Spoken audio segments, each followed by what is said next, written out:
Okay, so last video or two, I took a time out to remind you how to find the GCF. So now let's kind of connect that to the whole main idea of this lesson. We want to solve polynomials, but in order to solve them, they have to look a special way, okay? And in order to make them look a special way, we have to factor. In order to factor, you've got to know how to take out the GCF.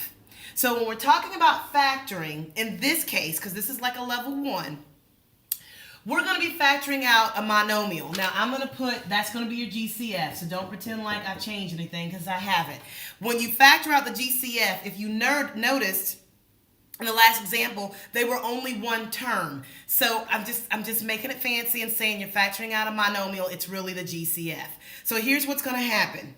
When you factor out a monomial or your GCF, you take out the GCF and then determine what's left of the polynomial. And that's, I wrote that a little bit at the beginning of the notes, and you were like, what the heck? Okay, you're still probably saying that. That's okay. So what's going to happen is when you remove that GCF from the polynomial, there's going to be some terms left over.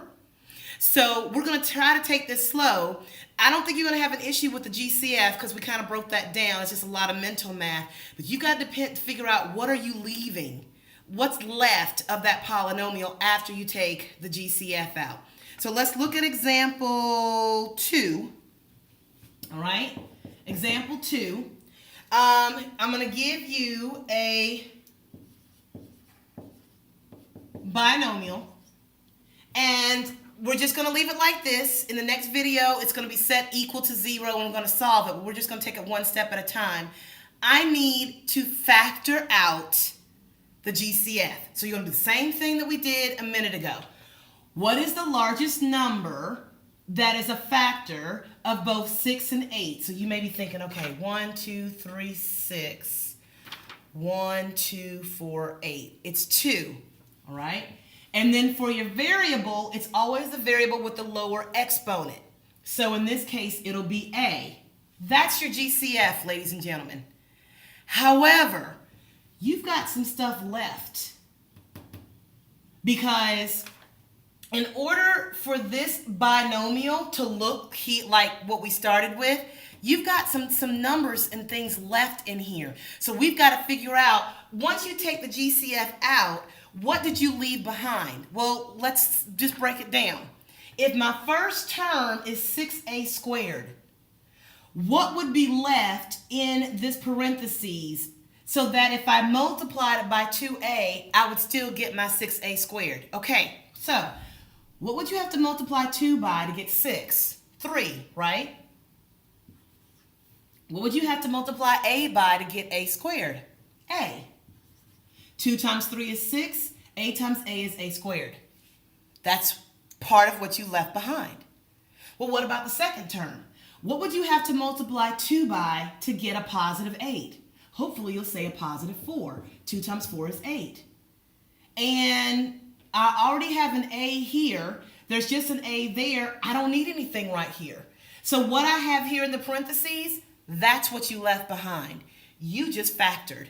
When you take out the GCF, you go back and you figure out, what did I leave behind? That goes in the parentheses. You just factored your binomial. Let's try another one. That was letter A. Let's try letter B. Where's my paper?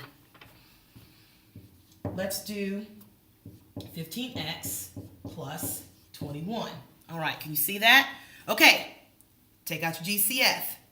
What number goes into 15 and 21? What's the greatest number that they share? 1, 3, 5, 15. 1, 3, 7, 21. It's 3. And since there's no exponent here, the GCF is just 3. But you left some things behind. What would I need to multiply 3 by to get 15x? Well, hopefully you would say 5x. What would you have to multiply 3 by to get 21. Hopefully you would say positive 7. You just factored. Again, you just did it. So what we're going to do is you've got one more. I think I'll do that one in the next video, and then we'll just jump right into solving, because to solve after you factor is just like one little step, which is what we started with.